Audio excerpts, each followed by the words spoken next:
Bab 511, Trik Kecil. Ouyang Jing menjulurkan lidahnya, memasang wajah dan berkata, simpan saja uang yang kamu miliki untuk menikahi seorang istri. Jangan menangis ketika kamu tidak dapat menemukan adik iparmu. Ye Bufan berkata, bagaimana kabarnya, apakah itu mungkin? Kakakmu sekarang dia adalah orang terkaya di Jiangnan. Petik 2. Ouyang Jing berkata, kamu membual lagi. Bahkan jika kamu memenangkan 10 hingga 5 juta yuan, kamu tidak bisa menjadi orang terkaya di Jiangnan. Melihat itu tidak percaya, Ye Bufan tidak menjelaskan terlalu banyak dan mengajak adiknya menghabiskan waktu. Uang akan menyenangkan. Pada saat ini, dia tiba-tiba mengerutkan kening, dan kilatan kemarahan melintas di wajahnya. Ouyang Jing memperhatikan emosinya dan bertanya, ada apa, saudara? Ye Bufan melepaskan alisnya, tersenyum dan berkata, tidak apa-apa. Dua orang di depannya. Lu Fangwen dan Ding Yue sedang berjalan di depan mereka, sekitar 30 atau 40 meter jauhnya. Pada jarak ini, tidak mungkin untuk mendengar apa yang dikatakan sebelum dan sesudahnya. Misalnya, mereka berdua tidak dapat mendengar apa yang dikatakan Ye Bufan sama sekali. Selain itu, mereka merendahkan suara saat berbicara, sehingga tidak khawatir didengar oleh orang di belakangnya. Ding Yue berkata, bos, sekarang Cheng Yaojin muncul di tengah jalan, apakah rencana kita masih dapat dilaksanakan? Bagaimana kalau kita menunggu beberapa hari sebelum kita berbicara? Tunggu, aku ingin berkencan dengan gadis ini. Tidak mudah untuk keluar sekali saja. Jika kamu akhirnya setuju kali ini, kamu tidak boleh melewatkannya. Jika tidak, kamu mungkin tidak memiliki kesempatan ini di masa depan. Mungkin tidak nyaman bagi kita untuk mengambil tindakan. Lu Fangwen berkata, tidak masalah. Pada pandangan pertama, dia adalah anak laki-laki malang yang belum pernah melihat dunia. Mari kita pesan makanan dan anggur yang enak untuk membuatnya mabuk nanti. Kalau begitu carilah tempat untuk mengaturnya, dan saya akan mengajak Ouyang Jing memeriksa kamar. Ding Yue berkata dengan ekspresi tersanjung di wajahnya, oke, saya akan mendengarkan bos. Kata Lu Fangwen, apakah kamu siap? Siap? Air terbang Spanyol terbaru, saya punya saudara laki-laki sebelumnya. Sudah diuji dan efeknya sangat bagus. Selama Ouyang Jing minum sedikit, bos akan menerekamnya ketika waktunya tiba.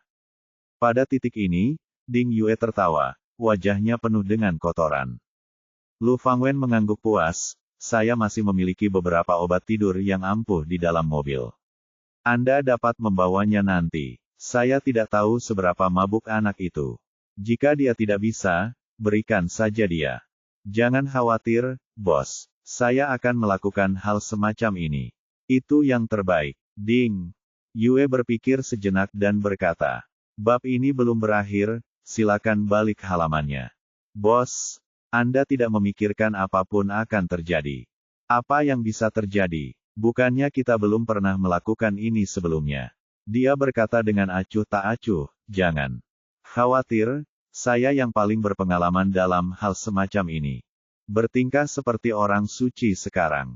Selama dia pergi tidur, itu seperti orang yang berbeda. Buang saja sejumlah uang dan tidak akan terjadi apa-apa. Tidak, dia hanya akan menggangguku di masa depan. Tidak ada yang tidak bisa diselesaikan dengan uang, dan yang paling saya butuhkan adalah uang. Ding Yue mengangguk dan berkata, bos benar. Kata Lu Fangwen, selama Anda membantu saya menyelesaikan sesuatu hari ini, pekerjaan setelah lulus akan ada di pundak saya. Setelah menerima janji tersebut, Ding Yue langsung berkata sambil tersenyum, terima kasih bos, jangan khawatir, wanita itu pasti tidak akan lepas dari genggamanmu. Menurut mereka, masalah ini sudah direncanakan dengan sempurna, namun mereka tidak melakukannya, berharap Ye Bufan di belakang mereka bisa mendengarnya dengan jelas. Sebuah cibiran muncul di sudut mulutnya. Jika dia berani memanfaatkan adiknya, dia akan menanggung akibatnya. Segera setelah sampai di tempat parkir, Lu Fangwen mengeluarkan kunci mobil dan membuka pintu BMW seri 5. Saat ini, Ye Bufan dan Ouyang Jing juga datang. Mereka berempat masuk ke dalam mobil dan meninggalkan sekolah bersama. 10 menit kemudian, Lu Fangwen memarkir mobilnya di depan sebuah restoran, Restoran Tianbao. Restoran ini didekorasi dengan sangat mewah, dan sekilas terlihat seperti tempat konsumsi kelas atas. Ouyang Jing melirik ke arah pintu megah itu, dan ekspresinya langsung menjadi tidak wajar. Bahkan jika dia menghabiskan semua uang yang dia peroleh sebagai tutor selama liburan, saya khawatir itu tidak akan cukup untuk makan di sini. Dia berkata, "Senior, ini bukan tempat yang cocok. Bagaimana kalau kita pindah tempat?" "Xiao Jing, aku sering datang ke sini, dan makanannya rasanya sangat enak." Lu Fangwen sepertinya mengerti apa yang dia pikirkan, dan melihatnya kebanggaan melintas di wajahnya. Dengan raut wajahnya, dia lalu berkata, "Jangan khawatir, kakak ada di sini hari ini, dan makanan ini milikku."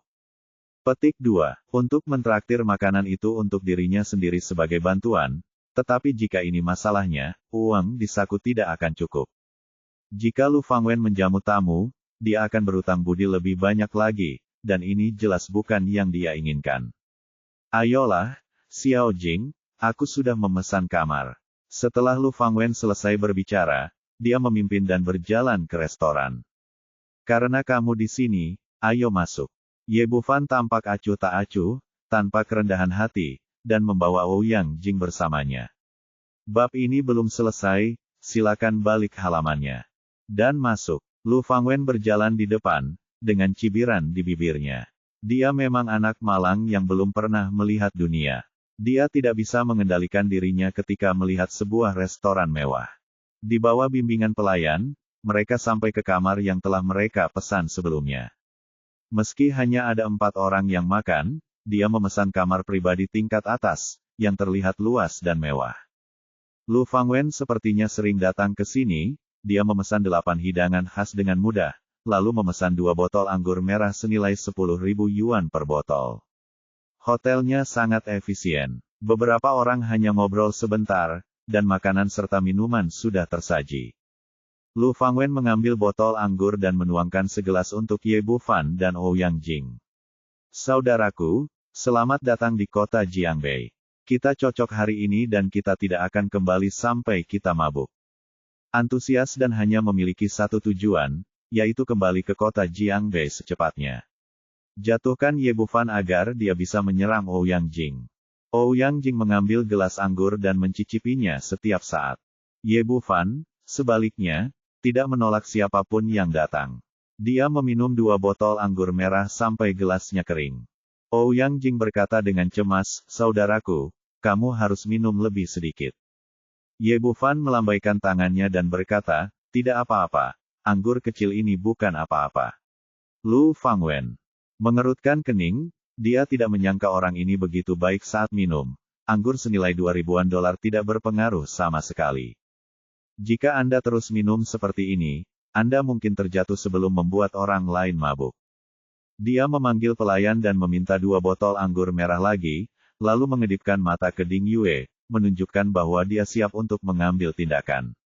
Pelayan membawakan anggur, dan Lu Fangwen menuangkan segelas untuk Ye Bufan dan Ouyang Jing. Ketika dia duduk kembali di kursinya, dia berpura-pura tidak sengaja menjatuhkan ponselnya ke tanah, dan lokasi jatuhnya sangat kebetulan. Ponsel itu jatuh di bawah meja dan dekat dengan Ye Bufan dan 2 orang lainnya. "Maafkan aku minum terlalu banyak dan tanganku tidak berfungsi." Lu Fangwen tersenyum meminta maaf dan berkata, "Telepon jatuh ke sisimu. Tolong angkat untukku." Mengetahui bahwa ini adalah tipuan pihak lain, segera menundukkan kepalanya untuk mencari ponselnya.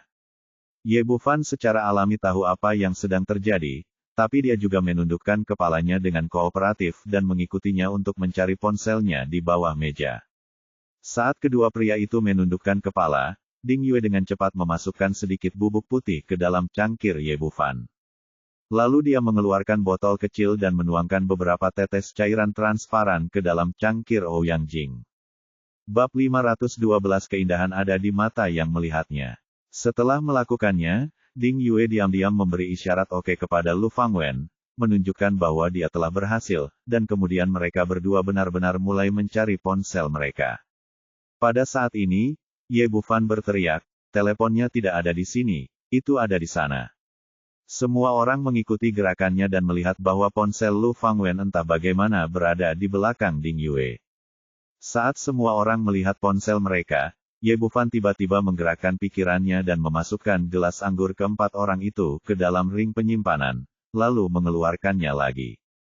Hanya saja posisinya telah diubah, cangkir Ouyang Jing diletakkan di depan Lu Fangwen, dan cangkirnya ditukar dengan cangkir Ding Yue. Kecepatan ini luar biasa cepat, 100 kali lebih cepat dari Ding Yue sekarang, tanpa ada yang menyadarinya sama sekali. Meskipun mereka terkejut karena teleponnya berjalan ke arah yang aneh, Lu Fangwen dan dua lainnya tidak memperhatikan.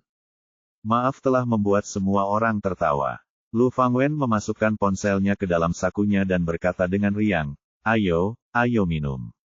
Sekarang Ding Yue telah berhasil, dia tidak sabar untuk bersulang untuk 2 gelas anggur untuk Ye Bufan dan Ouyang segera.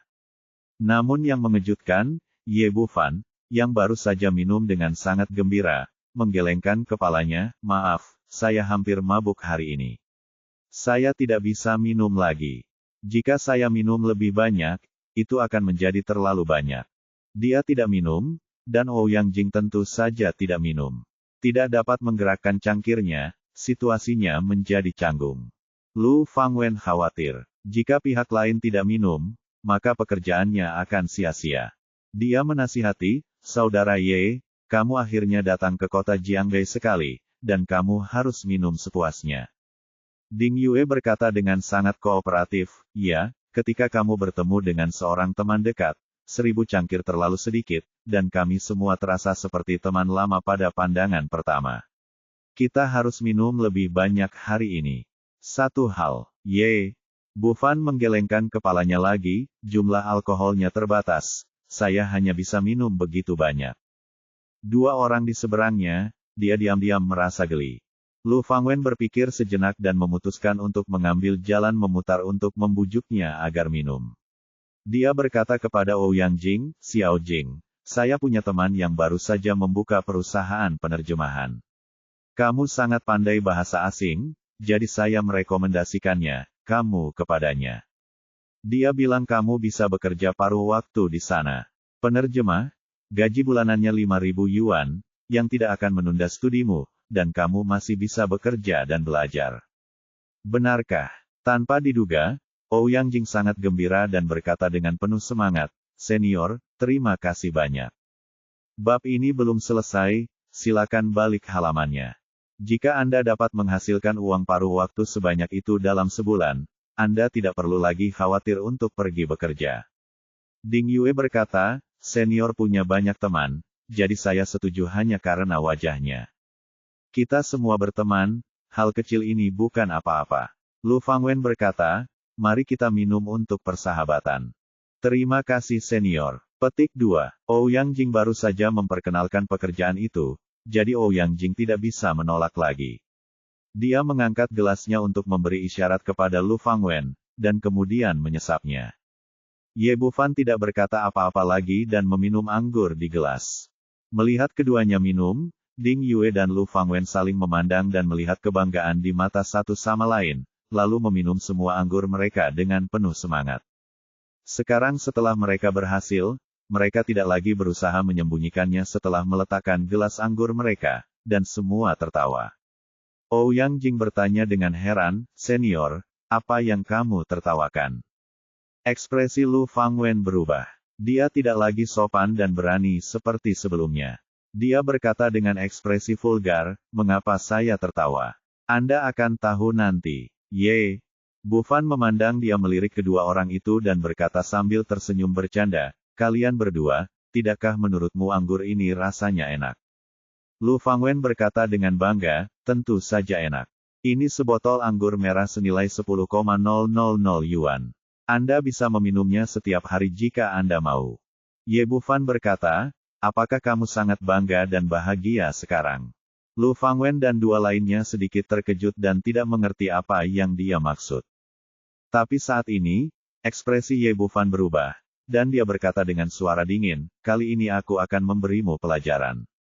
Jika kamu berani memanfaatkan adikku lain kali, itu tidak akan semudah itu.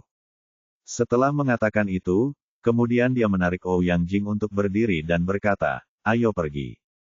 Meskipun dia tidak tahu apa yang terjadi, Ouyang Jing selalu menuruti kata-kata kakaknya dan berjalan keluar bersama Ye Bufan. Lu Fangwen dan keduanya tertawa terbahak-bahak, dan Ding Yue berkata dengan bangga, tidak mudah untuk pergi. Jika kamu memasuki pintu ini hari ini, jangan pernah berpikir untuk keluar. Dan kemudian dia terjatuh di atas meja, sama sekali tidak sadarkan diri. Ding Yue, ada apa denganmu? Apakah kamu terlalu banyak minum? Senyuman di wajah Lu Fangwen menghilang, dan dia tidak tahu apa yang sedang terjadi.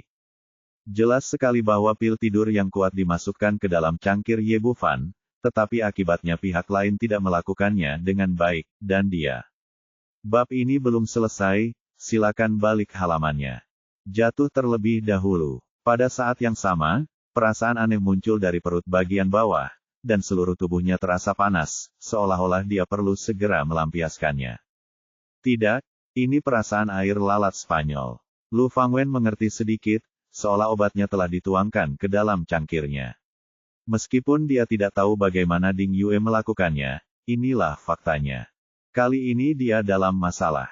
Ekspresi panik melintas di wajahnya, dan dia mengeluarkan ponsel di sakunya dan bersiap untuk menelepon seseorang. Saat ini, Ye Bufan datang dan menepuk pundaknya, jangan terburu-buru menelepon, nikmati saja perlahan. Setelah mengatakan itu, dia mengambil telepon dari tangan Lu Fangwen, melemparkannya meja di sebelahnya, dan membawa Ouyang Jing keluar dari kamar, dan mengunci pintu. Di dalam kamar, Lu Fangwen sedang duduk di kursi dan benar-benar tercengang. Saat Ye Bufan menepuk pundaknya, dia kehilangan semua kemampuan untuk bergerak dan bahkan tidak bisa melindungi ponselnya. Saat ini, perut bagian bawahnya semakin panas, seluruh tubuhnya seperti terbakar, dan matanya penuh dengan api seksual.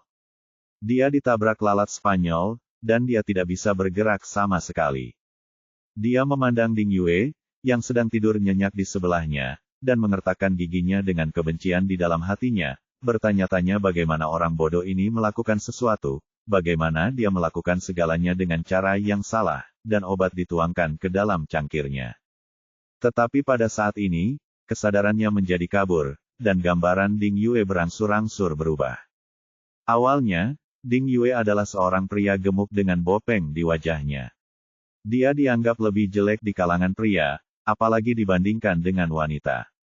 Namun kecantikan ada di mata yang melihatnya, begitu pula dengan Spanish Flywater. Di bawah pengaruh obat, pria gemuk kecil dan jelek ini kini berevolusi menjadi kecantikan seksi di matanya. Ding Yue masih terbaring di atas meja, tertidur lelap. Jika dia melihat sorot mata Lu Fangwen saat ini, dia pasti akan mengompol karena ketakutan, matanya yang merah darah penuh nafsu. Pikiran Lu Fangwen telah sepenuhnya diliputi oleh kekuatan obat. Dia hanya memiliki satu pikiran di benaknya sekarang, yaitu melampiaskan kegilaannya. Saya tidak tahu kapan tubuhnya mendapatkan kembali kemampuannya untuk bergerak. Dia meraung pelan dan bergegas menuju Ding Yue. Keduanya jatuh ke tanah bersama-sama, tapi ini tidak menghalangi langkah selanjutnya sama sekali. Dengan ekspresi gila, dia merobek semua pakaiannya, dan kemudian melemparkan dirinya ke arah Ding Yue, yang masih tidur nyenyak. Bab 513, itu salahmu sendiri. Setelah Ye Bufan mengajak Ouyang Jing keluar, dia memanggil manajer restoran.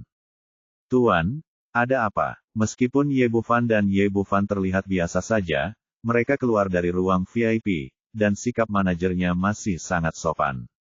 Ambil uang ini. Ye Bufan dengan santai mengeluarkan setumpuk koin Tiongkok dan melemparkannya. Tuan, apakah ini tidak pantas? Manajer mengatakan ini, tetapi wajahnya penuh kegembiraan, dan diam-diam dia berpikir bahwa dia memang orang kaya. Meskipun mereka sering menerima tip dari orang kaya di sini, ini pertama kalinya mereka melihat orang yang begitu murah hati. Ambil saja untukmu, berhenti bicara yang tidak masuk akal. Ye Bufan berkata, kedua temanku sedang membicarakan beberapa hal penting di ruangan itu. Jangan masuk dan ganggu mereka sebelum mereka keluar. Khawatir, saya pasti akan mengaturnya. Ya, kata manajer itu buru-buru, lalu dengan senang hati memasukkan uang itu ke dalam sakunya. Secara umum, mereka jarang mengganggu tamu di ruang VIP, dan mereka bahkan menerima tip. Setelah memberikan instruksi, Ye Bufan dan keduanya meninggalkan restoran.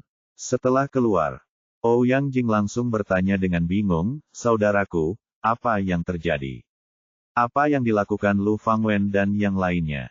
Waktu hari ini, Ye Bufan berbicara sambil berjalan, menceritakan kisah Lu Fangwen dan Lu Fangwen melakukan trik dalam anggur. Bajingan ini berani melakukan hal seperti itu. Ouyang Jing mengumpat dengan marah, lalu bertanya, "Saudaraku, bagaimana kamu mengetahuinya? Anggurnya beracun. Lalu mengapa Ding Yue tiba-tiba tertidur?"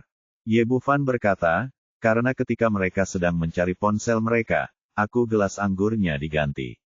Ding Yue meminum anggurku, dan Lu Fangwen meminum anggurmu." Ah! Ouyang Jing terkejut. Dia tidak menyangka keterampilan kakaknya begitu cepat. Lalu dia bertanya, "Kalau begitu mereka minum anggur obat, apakah tidak akan ada masalah?" "Jangan khawatir, Ding Yue hanya minum obat tidur dalam jumlah ekstra. Dia akan baik-baik saja setelah tidur nyenyak, tapi langit akan runtuh selama itu, periode ini." Ouyang Jing bertanya lagi, "Bagaimana dengan Lu Fangwen? Bab ini belum selesai, silakan balik halamannya." Senyuman lucu muncul di bibir Ye Bufan, dia meminum air lalat Spanyol. Jika dia tidak dapat menemukannya, menemukan orang yang tepat pasti akan memiliki konsekuensi yang serius, tetapi bukankah ada orang lain di ruangan itu? Petik 2. Apakah ada seseorang? Ouyang Jing tiba-tiba menyadari sesuatu dan menutup mulutnya dengan ekspresi terkejut. Setelah sekian lama, dia menjadi tenang, mencubit bahu Ye Bufan dan berkata, "Saudaraku, kamu sangat jahat. Apakah itu buruk? Kali ini saya hanya memberi mereka peringatan. Jika ada waktu lain, saya akan melakukannya. Kadang-kadang saya akan melakukannya biarkan mereka mati tanpa mengetahui caranya." Pada titik ini, Ye Bufan meledak dengan niat membunuh yang kuat. Kerabatnya adalah musuhnya, dan saudara perempuannya tidak akan pernah diprovokasi oleh siapapun. Ouyang Jing dikejutkan oleh aura di tubuhnya, namun untungnya hanya sekilas dan menghilang dengan cepat. "Saudaraku, terima kasih," kata Ouyang Jing, meraih lengan Ye Bufan dan menyandarkan kepalanya di bahunya. "Kamu gadis, kamu sudah mengatakan bahwa aku adalah saudaramu, mengapa kamu harus berterima kasih padaku? Saudaraku, kapan kamu menjadi begitu kuat?" "Sudah hampir 2 bulan. Telinga Jing, itu hanya lelucon. Dia tidak terlalu memikirkannya dan bertanya, "Lalu mengapa kamu memberi begitu banyak uang kepada manajer saat kamu keluar?" Dia merasa sedikit sedih saat melihat Ye Bufan menghabiskan begitu banyak uang sebagai tutor selama liburan, dan saudara laki-laki saya memberikan 10.000 yuan sekaligus. Ye Bufan berkata dengan bercanda, "Bagaimana kita bisa memberi cukup waktu untuk mereka berdua? Bagaimana jika manajer dan yang lainnya mengetahui ada sesuatu yang salah dan memanggil polisi? Itu akan membuatnya membosankan." "Kamu sangat jahat." Ouyang Jing mengatakan ini, tetapi tersenyum di wajahnya. "Saya turut prihatin untuk kedua orang ini. Saya tidak tahu bagaimana jadinya ketika mereka bangun besok. Kasihan. Ini adalah nasib yang pantas mereka terima." Ye Bufan tidak bersimpati pada kedua orang ini, dan Lu Fangwen sepenuhnya bertanggung jawab atas hal itu. Dan Ding Yue membantu para tiran untuk menyakitinya dan terus mengikutinya untuk melakukan menjilati anjing. Memikirkan situasi kedua orang itu saat ini, Ouyang Jing merasa merinding. "Abaikan mereka, di mana kita akan bermain?" Ye Bufan bertanya, "Apakah kamu tidak perlu kembali ke kelas?" "Tidak, sore ini semua mata kuliah pilihan. Kamu tidak harus pergi. Bab ini belum selesai, silakan balik halamannya." Ye Bufan berkata, "Kalau begitu, ayo pergi berbelanja dan membelikanmu pakaian." Sangat baik karakter saudara perempuannya dan terbiasa berhemat. "Jika tidak, bawalah bersamamu untuk membelinya, dan tidak peduli berapa banyak uang yang kamu bayarkan, itu akan disimpan." "Saudaraku, tidak perlu membelinya. Pakaianku sudah cukup." "Tidak apa-apa. Kamu adalah putri kecil kami, jadi kamu harus berdandan cantik," kata Ye Bufan dan mengangkat tangannya untuk memanggil taksi. Orang-orang masuk ke dalam mobil. Dia mengeluarkan uang 100 yuan dan melemparkannya, dan berkata kepada pengemudi, "Guru, bantu kami menemukan mal pakaian paling mewah." Dengan senyum di wajahnya, saudaraku, apakah kamu ingin membeli pakaian pria atau pakaian wanita? Petik 2. Petik 2. Oke. Petik 2. Sopir menyalakan mobil tanpa berkata apa-apa dan parkir di depan pusat perbelanjaan mewah 10 menit kemudian. Wanlong Commercial Building merupakan pusat distribusi merek-merek mewah di kota Jiangbei dan tempat idaman para wanita. Di sini Anda bisa membeli tas dari berbagai merek ternama internasional dan berbagai macam pakaian wanita modis. Meskipun sebelumnya Ouyang Jing berhemat, dia pernah mendengar reputasi gedung komersial Wanlong dan tahu bahwa barang-barang di sini sangat mahal. Dia meraih lengan Ye Bufan dan berkata, "Saudaraku, kamu tidak perlu pergi ke tempat seperti ini untuk membeli pakaian. Saya tahu ada jalan komersial yang harga pakaiannya sangat murah. Saya biasanya membeli pakaian dari sana. Biasanya begitu. Sekarang kita perlu membeli beberapa pakaian bagus untuk dipakai." Setelah berbicara, Ye Bufan menarik Ouyang Jing ke pintu gedung komersial. Secara pribadi, dia tidak terlalu teliti dengan apa yang dia kenakan, asalkan dia nyaman, tapi sekarang dia membelikan pakaian untuk adiknya, jadi wajar saja dia tidak akan sembarangan. Hanya saja Ouyang Jing sangat gugup. Setiap potong pakaian di sini harganya 5 atau bahkan 6 digit, lebih mahal dari biaya les untuk liburan. Dia berbisik, "Saudaraku, ayo ganti tempat. Pakaian di sini terlalu mahal. Sudah kubilang. Kakakmu kaya sekarang. Selama kamu menyukainya, tidak apa-apa. Jangan pedulikan uang." Ouyang Jing enggan mengeluarkan uang dan membawanya langsung ke toko pakaian wanita Channel. Dia menunjuk ke sebuah gaun putih dan berkata, "Bagaimana dengan yang ini? Apakah kamu ingin mencobanya?" Pakaian fashion, menurutnya rok ini bagus sekali, warna putihnya cocok dengan temperamen adikku. Apalagi bagian sudut roknya bertatahkan berlian yang bertabur bintang sehingga memberikan kesan dreamy. Seorang pelayan datang dan berkata, "Tuan, apakah Anda memerlukan bantuan?"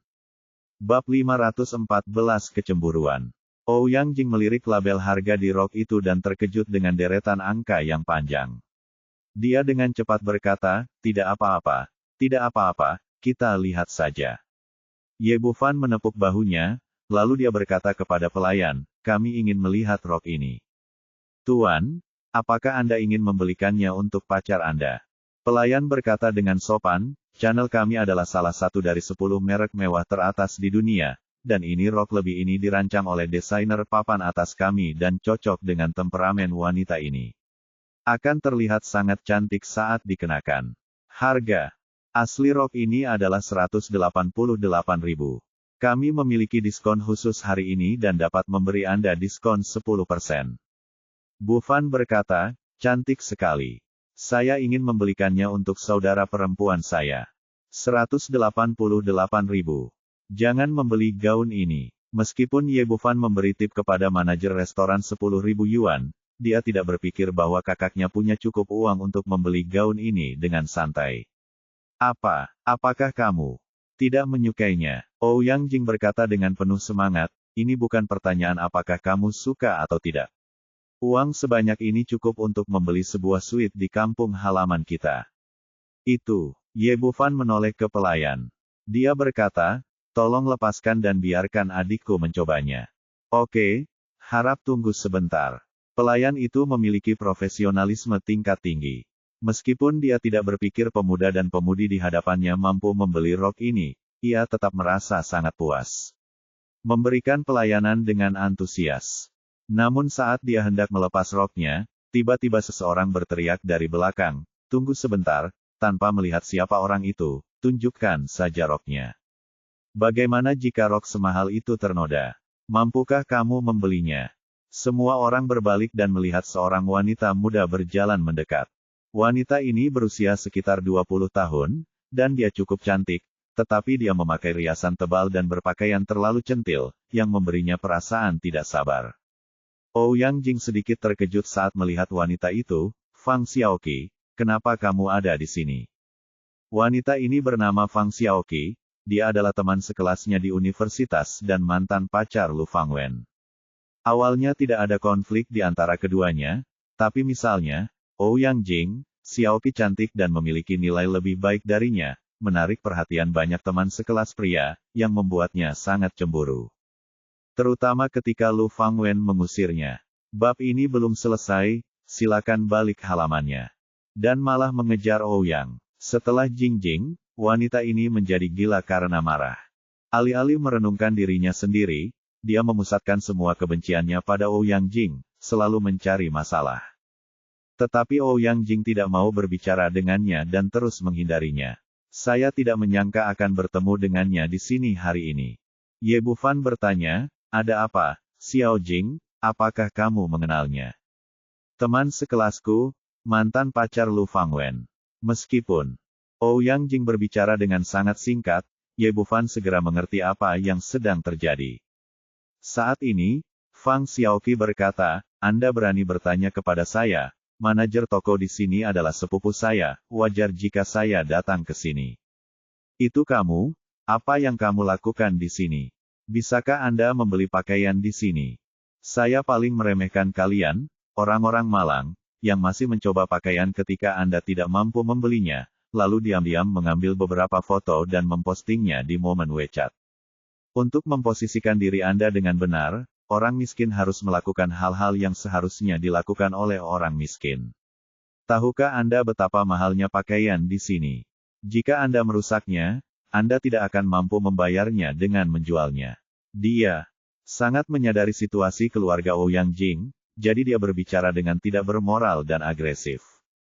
Kemudian dia menoleh ke pelayan dan berkata, bagaimana kamu melakukan sesuatu? Apakah mata digunakan untuk mengekspresikan kemarahan? Tidakkah Anda melihat bahwa mereka tidak mampu membeli pakaian di sini, dan mereka membiarkan orang miskin mencobanya? Apakah Anda menganggur dan tidak ada pekerjaan? Apakah kamu ingin aku meminta sepupuku untuk mengusirmu? Petik 2. Aku. Pelayan itu penuh dengan keluhan, tapi dia memang sepupu manajer toko. Dia sering datang ke sini untuk memamerkan kekuatannya, tapi pada akhirnya dia tidak mengatakan apa. Apa wajah Jing? Tapi kemudian dia menahannya lagi, tidak ingin membeli pakaian mahal karena pertengkaran dengan orang lain. Dia meraih tangan Ye Bufan dan berkata, saudaraku, kami tidak ingin memperhatikan orang seperti ini, ayo pergi. Ye Bufan menariknya kembali, pergi. Mengapa kita pergi? Kami di sini untuk membeli pakaian, dan pelanggannya adalah Tuhan. Fang Xiaoqi berkata dengan wajah sinis, ternyata dia adalah saudara laki-laki orang miskin, dan dia juga orang miskin. Beraninya kamu mengatakan bahwa kamu adalah Tuhan. Petik 2. Tempat ini sama sekali tidak cocok untuk Anda. Warung pinggir jalan adalah tempat yang harus Anda tuju. Ye Bufan mengabaikan wanita itu dan terus berkata kepada pelayan, bawakan kami gaun ini dan biarkan kami mencobanya. Jika cocok untuk kami akan membelinya. Petik 2. Kamu membual, tahukah kamu berapa harga rok ini? Anda bahkan tidak mampu membeli salah satu berlian di atas. Petik 2. Bab ini belum selesai, silakan balik halamannya. Sebelum pelayan dapat berbicara, Fang Xiaoqi berkata terlebih dahulu, kasihan, jangan membuat masalah di sini, keluar dari sini, atau kami akan memanggil keamanan. Ye Bufan mengerutkan kening dan berkata dengan dingin, ini tidak ada hubungannya denganmu, keluar dari sini. Petik 2. Fang Xiaoqi sudah terbiasa dengan sikap Ouyang Jing yang patuh. Dia tidak menyangka Ye Bufan begitu mendominasi. Dia sangat ketakutan sehingga dia mundur 2 langkah. Orang-orang seperti dia selalu menindas yang lemah dan takut pada yang kuat. Merasakan perasaan Ye Bufan aura, dia tidak berani mengatakan apapun. Sebaliknya, dia menoleh ke pelayan di sebelahnya dan berkata, mengapa kamu masih berdiri di sana? Hubungi keamanan untuk mengusir mereka dengan cepat. Pelayan itu menggigit bibirnya dan berkata, Nona Fang, ini adalah pelanggan di toko kami. Kami tidak punya hak untuk mengusir mereka. Petik 2. Kamu tidak mau melakukannya lagi, bukan? Kamu bahkan tidak mendengarkan apa yang aku katakan. Tunggu saja, aku akan menelepon sepupuku sekarang. Petik 2. Toko channel sangat besar, sekitar 4 hingga 500 meter persegi. Namun, suaranya langsung menarik perhatian orang lain. Seorang wanita berusia 30-an datang, dengan lencana manajer toko di pakaian bisnisnya di dadanya. Lencana nama, dia adalah Su Lijuan, manajer toko di sini. Su Lijuan memandang orang-orang yang hadir dan bertanya, apa yang terjadi? Fang Xiaoqi berkata lebih dulu, kedua orang malang ini datang ke toko untuk menimbulkan masalah. Saya meminta pelayan memanggil penjaga keamanan untuk mengusir mereka, tetapi dia tidak mendengarkan. Petik 2. Jika pakaian di toko rusak, mereka tidak mampu membayarnya. Ouyang Jing berkata, omong kosong, kami tidak membuat masalah, kami di sini hanya untuk melihat pakaiannya. Fang Xiaoqi berkata, sepupu, apakah kamu mendengar itu? Dia sendiri bilang dia ke sini bukan untuk membeli pakaian. Biar ku beritahu, dia adalah teman sekelas kita. Dia harus pergi bekerja untuk membeli makanan di hari kerja. Petik 2. Setelah mengatakan itu, dia memandang ke arah Ouyang Jing dengan penuh kemenangan, seolah-olah dengan cara ini dia bisa menunjukkan keunggulannya. Bukankah kamu cantik? Bukankah kamu pandai belajar? Bukankah kamu menarik bagi pria? Lalu kenapa, pada akhirnya, kamu dia masih tidak punya uang dan tidak mampu membeli pakaian di sini? Kamu, Ouyang Jing gemetar karena marah, tapi dia akhirnya menahannya. Dia sudah terbiasa dengan kemiskinan dan kesabaran selama bertahun-tahun, dan Ye Bufan sempat merasa malu. Merasa tertekan, ia berkata, siapa bilang kami ke sini bukan untuk membeli baju? Kami ingin rok ini. Dia berkata kepada pelayan di sebelahnya, tidak perlu mencobanya, bungkus saja untukku. Bab 515, Masalah Besar. Ouyang Jing kaget saat mendengar Ye Bufan sangat ingin membelinya. Menurutnya, bahkan jika Ye Bufan mampu membeli rok ini, dia akan menghabiskan seluruh uangnya untuk itu. Tidak perlu mengeluarkan banyak uang hanya untuk berkelahi dengan orang lain. Dia meraih lengan Ye Bufan dan berkata, saudaraku, ayo pergi. Tidak perlu bertengkar dengan orang seperti ini. Fang Xiaoqi berkata dengan sinis, sepupu, pernahkah kamu melihat ini? Orang seperti ini masih berpura-pura menjadi kenyataan. Kalau tidak mampu, mereka tetap harus berpura-pura gemuk.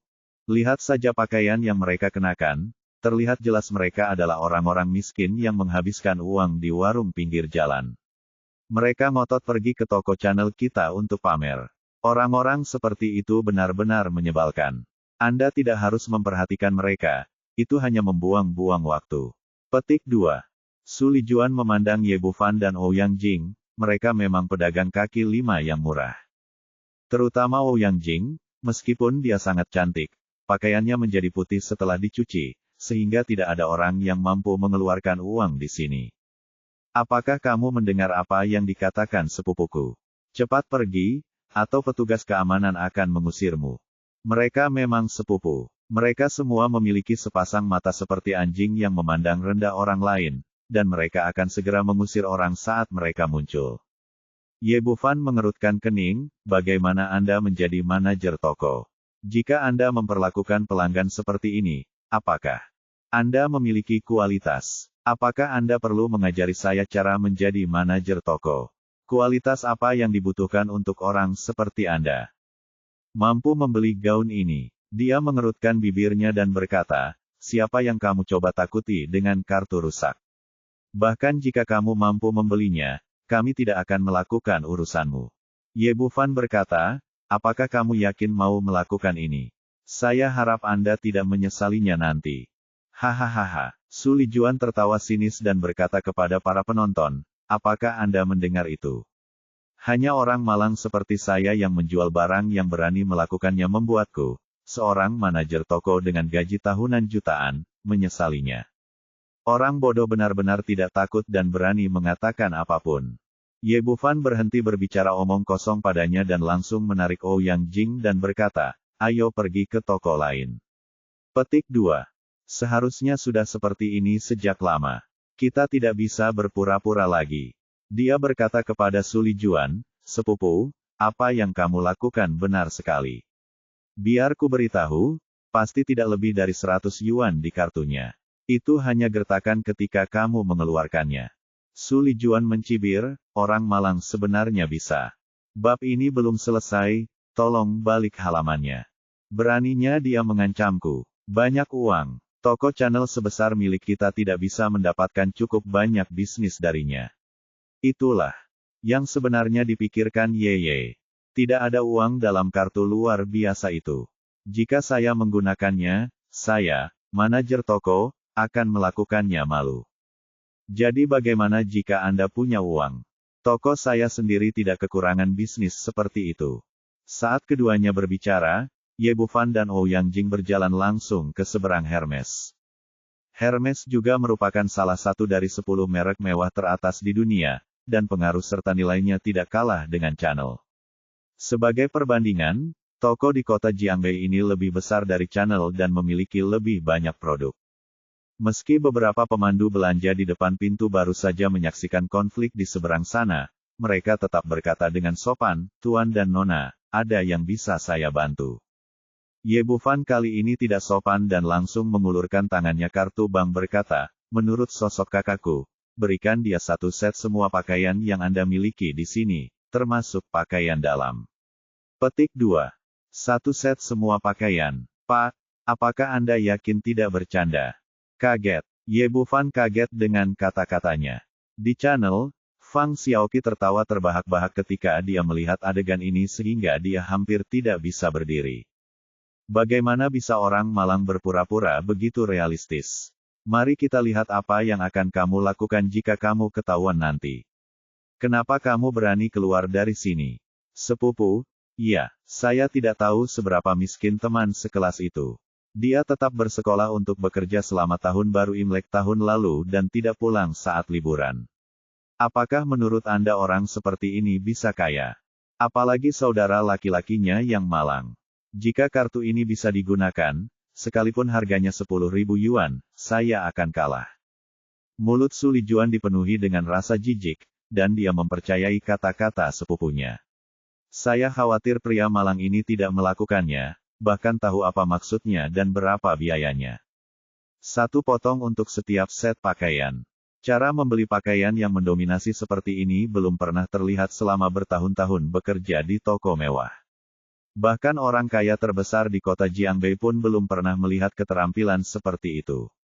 Di pihak Hermes, setelah menanyakan instruksi kepada manajer toko, semua pelayan mulai sibuk. Mereka pertama-tama mengukur ukuran Ouyang Jing, dan kemudian mulai memilih pakaian. Su Lijuan dan Fang Xiaoqi memeluk bahu mereka dan mengawasi di pintu, menunggu Ye Bufan mempermalukan dirinya sendiri. Ouyang Jing meraih lengan Ye Bufan. Karena ketegangan yang berlebihan, telapak tangannya basah oleh keringat. Dia berbisik, "Saudaraku. Bab ini belum selesai, tolong balik halamannya. Apakah ini baik-baik saja? Bagaimana kalau kita melarikan diri secara diam-diam?" Berlari. Mengapa lari? Itu hanya beberapa potong pakaian, bukan apa-apa. Petik 2. Tapi, tidak ada yang salah dengan itu. Ye Bufan menepuk pundaknya dan menghibur, "Sudah kubilang, kakakmu sekarang adalah orang terkaya di Jiangnan, dan yang terpenting adalah uang." Petik 2. Betul, awalnya dia punya pemahaman yang jelas tentang propertinya. Sekarang dia tidak ingat berapa banyak uang yang dia miliki, apalagi setelah komunitas Sanadu mulai berjualan, mungkin ada uang dalam jumlah yang sangat besar setiap menitnya. Termasuk dalam akunnya. Sekitar 10 menit kemudian, beberapa pelayan meletakkan 12 kotak besar di depan Ye Bufan. "Pak, semua pakaian yang Anda minta sudah dikemas, totalnya 31,2 juta. Petik 2. Pada saat ini, Zhang Qian, manajer toko Hermes, datang, seorang wanita jangkung dan cantik mengenakan pakaian bisnis yang layak. Meskipun dia tidak terlihat lebih tua dari Su Lijuan, dia memiliki temperamen yang lebih tenang dan wajah yang baik. Dan senyum cerah membuat orang terlihat sangat nyaman. "Tuan yang terhormat, jika Anda membeli begitu banyak pakaian sekaligus, Anda bisa menjadi anggota Super VIP di toko kami dan saya akan memberi Anda diskon 20%. Saya tidak tahu mengapa, meskipun pemuda di depan saya mengenakan pakaian biasa, Zhang Qian memiliki rasa percaya yang tidak dapat dijelaskan padanya." Ye Bufan berkata dengan acuh tak acuh, "Tidak, saya akan membelinya secara penuh, dan saya akan membelinya, berikan tip diskon kepada semua orang." Petik 2. Biarkan aku mencekikmu. Orang ini berpura-pura cukup besar. Aku memberinya nilai penuh. Fang Xiaoqi yang berdiri di depan pintu menunggu untuk menyaksikan keseruan itu kembali tertawa, 31,2 juta. Kalau didiskon 20%, diskon penuhnya lebih dari 6 juta. Sekarang lelaki malang ini berpura-pura memberikannya kepada orang lain sebagai tip. Bahkan jika saya memukulinya sampai mati, saya tidak akan mempercayainya. Bukan hanya dia, tetapi juga Zhang Qian di depannya tampak kosong. Menggunakan begitu banyak uang sebagai tip adalah tindakan yang langka dan murah hati. Mungkinkah pemuda ini benar-benar pria super kaya? Dia mengambil kartu bank dengan ragu dan meminta pelayan untuk membawa mesin pos untuk menggesek kartu tersebut. Paku hampir menusuk dagingnya. Ye Bufan tersenyum pahit. Mengapa gadis ini begitu gugup? Apakah dia mencoba mencekik dirinya sendiri? Saat semua orang menonton, mesin pos berbunyi bip, kartu berhasil digesek, dan tagihan. Bab 516 Akulah bos idiot itu. Meski suara jatuhnya tidak nyaring, namun meledak di benak banyak orang seperti bom. Ouyang Jing tercengang. Dia tidak pernah menyangka kakaknya akan begitu kaya dan bisa dengan mudah menghabiskan lebih dari 30 juta. Senyuman di wajah Fang Xiaoqi langsung berhenti. Dia tidak dapat mempercayai telinganya. Jika dia tidak melihat tagihan itu diketik dengan matanya sendiri, dia akan mengira dia salah dengar. Ekspresi mengejek di wajah Su Lijuan segera berubah menjadi kaget dan linglung. Dia awalnya berharap melihat lelucon, tapi sekarang dia sepertinya telah menjadi lelucon. Tampaknya tokonya tidak pernah menerima pesanan dalam jumlah besar lebih dari 30 juta yuan sejak didirikan. Meskipun dia sekarang menjadi manajer toko, gaji tahunannya hanya sekitar 1 juta yuan sebelum pajak. Tip amplop merah lebih dari 6 juta yuan membuat saya iri ketika memikirkannya. Awalnya, ini adalah pelanggan besar di toko saya, tetapi pada akhirnya, saya hanya mendorongnya ke sisi Hermes. Dia sekarang berharap bisa bergegas dan menyeret Ye Bufan ke tokonya. Sayangnya, tidak ada obat penyesalan di dunia ini. Setelah jeda singkat, para penonton langsung menjadi heboh. Ya Tuhan, dari mana pemuda ini menjadi begitu kaya? Apakah ayahnya orang terkaya di Tiongkok? Sepertinya kita tidak berasal dari kota Jiangbei. Mungkin dia adalah anak dari keluarga bangsawan di ibu kota kekaisaran. Ambil tindakan saja, lebih dari 30 juta yuan, dan tip lebih dari 6 juta yuan. Saya berharap saya punya pacar seperti itu. Orang-orang di sebelah saya semua sangat bersemangat. Meskipun ini adalah tempat konsumsi barang mewah, kemurahan hati seperti ini masih terlihat pertama kali. Pada saat ini, seorang pria parubaya botak berusia 50-an datang. Melihat kesibukan di depan pintu, dia bertanya kepada seorang gadis di sebelahnya, ada apa? Apa yang terjadi? Orang kaya, pria super besar, kaya. Gadis itu berkata dengan penuh semangat, pria tampan di depanku baru saja menghabiskan lebih dari 30 juta yuan untuk membeli pakaian untuk saudara perempuannya. Yang paling penting adalah dia benar-benar kaya. Awalnya, Hermes bilang dia akan memberiku 8. Diskonnya lebih murah lebih dari 6 juta yuan, dan dia memberi tip kepada semua orang. Yang paling bodoh adalah Channel. Awalnya, pria tampan ini pergi ke sana untuk membeli pakaian, tetapi mereka meremehkan orang lain dan memaksanya membeli pakaian. Mereka diusir, dan manajer toko mengatakan bahwa dia tidak akan menjalankan bisnisnya, dan dengan jumlah uang yang begitu kecil. Saya benar-benar tidak tahu siapa bos Channel yang bodoh ini, dan dia benar-benar mempekerjakan seorang manajer toko yang sudah gila dengan paksa. Bab ini belum selesai, silakan balik halamannya. Mengeluarkan pesanan dalam jumlah besar lebih dari 30 juta yuan memecat manajer toko ini. Orang-orang di sekitarnya sangat gembira, jadi pria botak itu setelah mengajukan pertanyaan, semua orang mulai berbicara secara acak. Semakin banyak orang berbicara, semakin jelek wajah pria botak itu. Awalnya, gadis itu bertanya dengan heran, "Paman, mengapa kamu terlihat begitu jelek?" "Saya bos yang bodoh, pergi dan pecat dia sekarang." Setelah pria botak itu selesai berbicara, dia dengan marah berjalan menuju toko Channel World di dalam. Benar sekali, dia adalah Yuan Wei, bos Channel. Awalnya dia hanya mampir ke tokonya untuk melihat-lihat, tapi dia tidak menyangka akan menemui hal seperti itu. Anda harus tahu bahwa agen merek mewah seperti mereka memiliki keuntungan yang sangat besar. Umumnya, mereka akan menerima keuntungan hampir 70% untuk setiap produk yang terjual. Dengan kata lain, jika Ye Bufan membelanjakan pesanan ini di tokonya, dia dapat menambahkan hampir 20 juta ke kantongnya. Hanya karena manajer toko bodoh ini, dia kehilangan 20 juta dalam sekejap. Meski punya sejumlah uang, namun asetnya hanya sekitar 100 juta, jauh dari kata ia tidak menganggap serius 20 juta. Su Lijuan berdiri di depan tokonya, ususnya hampir berubah menjadi hijau karena penyesalan, jutaan dolar hilang begitu saja dari tangannya. Pada saat yang sama, saya diam-diam senang karena bos saya tidak mengetahui hal ini, jika tidak, saya akan bunuh diri. Dia diam-diam telah memutuskan di dalam hatinya bahwa dia akan menjelaskannya kepada pelayan di toko nanti, dan dia tidak boleh membiarkan masalah ini bocor. Tetapi pada saat ini, wajah ganas tiba-tiba muncul di hadapannya, itu adalah bos Yuan Wei. Hati Su Lijuan tiba-tiba bergetar. Tanpa diduga, bos datang saat ini dan berkata dengan gugup, "Tua, bos, Anda di sini."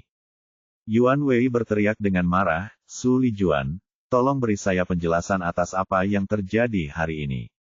"Bos, apa yang kamu bicarakan?"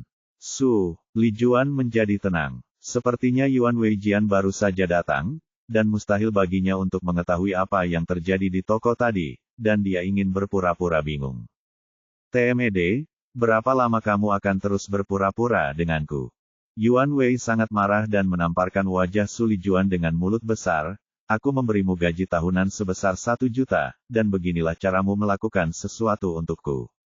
Beri aku 20 juta apakah aku mendorongnya ke sisi lain. Bab ini belum selesai, silakan balik halamannya." Beberapa pelayan di toko merasa sangat senang saat melihat manajer toko dipukuli. Terutama pelayan pemandu belanja tadi. Jika Su Lijuan tidak keluar untuk menimbulkan masalah, komisi yang didapatnya hari ini pasti lebih dari gaji tahunannya. Dan Fang Xiaoqi berdiri di dekatnya, seluruh tubuhnya seperti tiang kayu. Dia benar-benar bodoh dan tidak mengerti bagaimana keadaan bisa menjadi seperti ini. Su Lijuan menutupi pipinya yang bengkak, hatinya tiba-tiba tenggelam ke dasar. Sepertinya bosnya tahu segalanya dan tidak bisa menyembunyikannya bahkan jika dia menginginkannya. Dia hanya bisa memohon. Dengan wajah sedih, "Bos, saya salah kali ini. Tolong beri saya kesempatan lagi. Tunggu saja saya akan menyelesaikan masalah dengan Anda nanti." Ketika dia datang ke Hermes, dia berjalan menuju Ye Bufan dengan ekspresi menyanjung di wajahnya. Dia tahu betul bahwa tindakan seperti itu akan merugikan puluhan juta anak-anak kaya, dan itu jelas bukan sesuatu yang mampu dilakukan oleh bos kecil seperti ini. Dia membungkuk dan berkata dengan senyuman di wajahnya, "Halo, Tuan, perkenalkan diri Anda. Saya bos channel, dan nama saya Yuan Wei." Ye Bufan baru saja mengambil kembali kartu banknya, meliriknya dan berkata, "Ada apa?"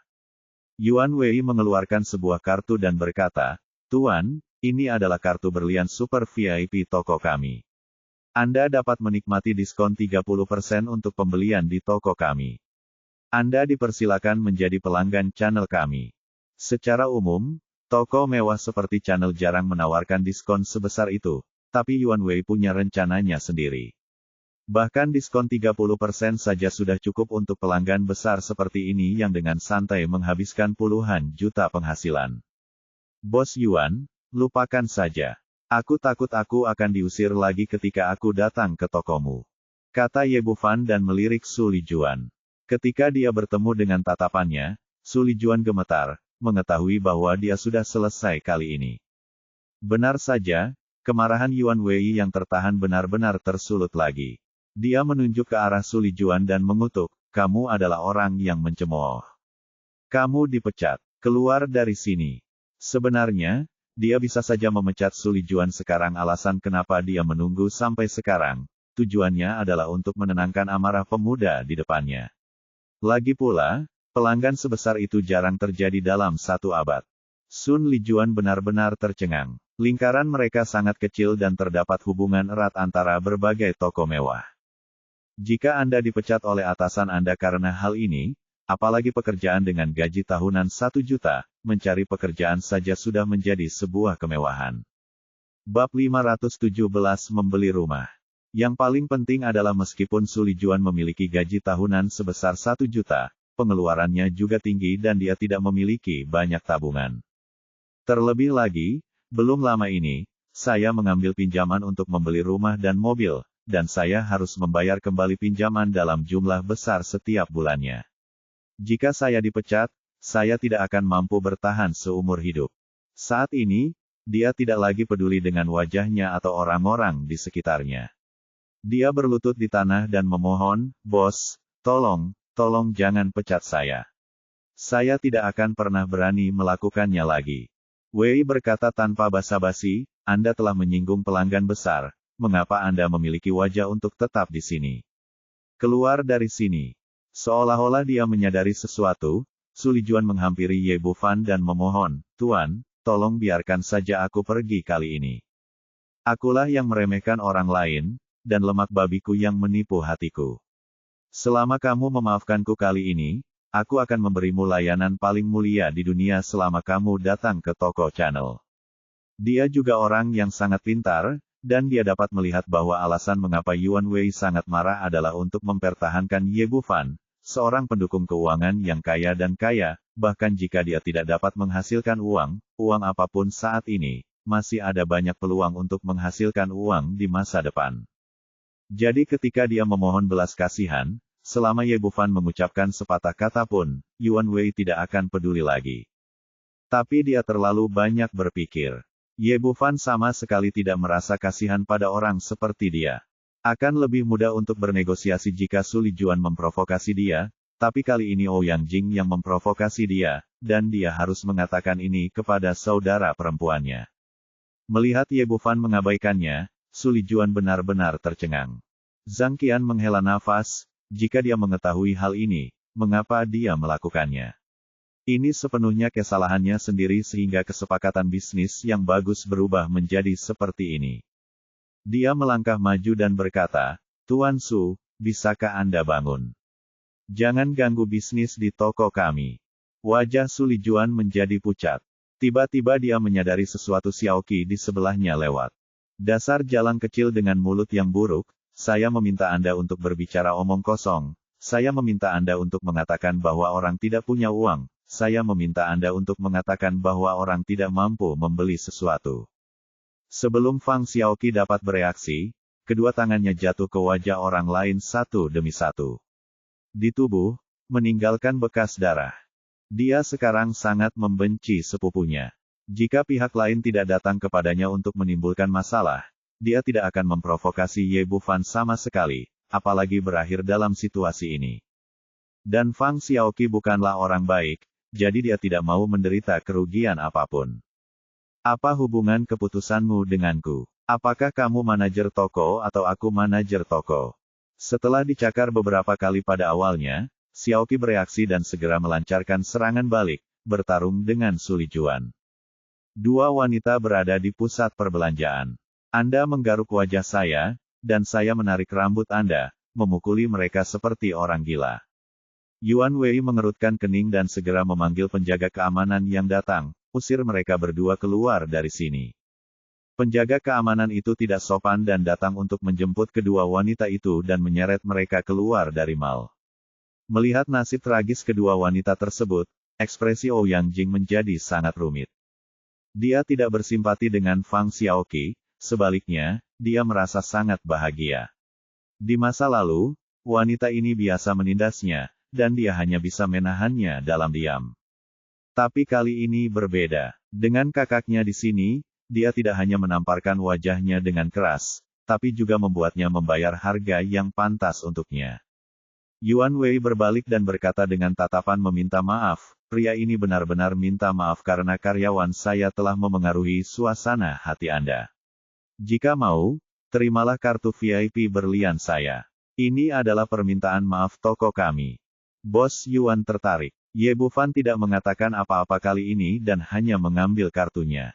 Bagaimanapun, masalah ini tidak ada hubungannya dengan bosnya, dan Yuan Wei telah melakukan pekerjaannya dengan baik. Dan meskipun aku membeli banyak pakaian kali ini, adikku tidak bisa hanya memakai satu merek. Akan lebih baik jika aku pergi berbelanja di channel dan membeli beberapa pakaian di kemudian hari. Terima kasih atas pujiannya, adikku. Tolong dukung aku di masa depan. Yuan Wei adalah pengusaha yang sangat cerdik dan tahu itu sudah cukup. Jika dia terus mengganggunya, dia akan membangkitkan kebencian pihak lain. Jadi dia berkata tidak lebih banyak dan kembali ke tokonya setelah mengucapkan selamat tinggal di dalam. Melihat tidak ada kemeriahan yang terlihat, para tamu di sekitarnya perlahan bubar. Zhang Qian melangkah maju dan berkata, Tuan Ye, kami telah menyiapkan pakaian Anda. Di mana saya bisa mengirimkannya kepada Anda? Ini, Ye Bufan tiba-tiba menyadari ada masalah dengan santai mengenakan pakaian itu. Membeli pakaian ini. Sepertinya tidak ada tempat untuk mengirim begitu banyak pakaian sekarang. Pakaian tersebut tidak dapat dikirim ke asrama Ouyang Jing. Belum lagi ketidaknyamanannya, tidak ada tempat untuk meletakkannya. Melihat wajahnya yang agak malu, Zhang Qian berkata, Tuan, apakah Anda mengalami kesulitan? Saya bersedia membantu Anda jika perlu. Dia secara alami mencoba yang terbaik untuk mendapatkan bantuan orang lain. Seperti ini, adikku masih bersekolah, dan tidak nyaman menaruh begitu banyak pakaian di asrama. Ye Bufan berpikir sejenak dan berkata, aku ingin membeli rumah. Tahukah kamu jika ada rumah yang cocok untuk dijual di dekat Universitas Jiangbei? Dalam keadaan saat ini, jelas tidak pantas bagi Ouyang Jing untuk terus tinggal di asrama, jadi dia memutuskan untuk membeli rumah untuk saudara perempuannya di dekat sekolah. Benar, Zhang Qian segera berkata dengan antusias, saya memiliki teman sekelas yang bekerja sebagai agen perumahan, di dekat gedung komersial. Saya akan meneleponnya sekarang. Apakah menurut Anda tidak apa-apa? Aku minta maaf mengganggumu. Ini adalah cara terbaik untuk menyelamatkan mereka dari mencari rumah. Zhang Qian mengeluarkan ponselnya dan pergi ke samping untuk menelepon teman-teman sekelasnya. Saya dengar ada investor besar yang membeli rumah. Itu seperti kue di langit. Hanya dalam beberapa menit, teman sekelasnya berlari mendekat. Dia adalah seorang gadis dengan kuncir kuda bernama Zhao Ying. Zhang Qian memperkenalkan kedua belah pihak, dan Zhao Ying berkata dengan sopan, Tuan, apakah Anda ingin membeli rumah atau menyewa rumah? Ouyang Jing berkata, saudaraku, mengapa kita tidak menyewanya dulu? Membeli rumah benar-benar terlalu mahal. Tidak perlu. Menyewa rumah terlalu merepotkan. Ayo beli saja. Ye Bufan tetap bersikap low profile setelah tiba di Jiangbei agar tidak terlalu dipikirkan oleh keluarga Paman Defu. Tapi itu hanya untuk diriku sendiri, dan aku tidak akan pelit dengan adikku. Dia berkata kepada Zhao Ying, kami membeli rumah di dekat Universitas Jiangbei. Semakin nyaman, semakin baik. Dia tidak bisa tinggal di kota Jiangbei selamanya. Jika pemiliknya berhenti menyewa rumah suatu hari nanti, saudara perempuannya akan memilikinya untuk mengubahnya. Sungguh ini terlalu merepotkan. Oke, saya punya banyak informasi perumahan di sini dekat Universitas Jiangbei.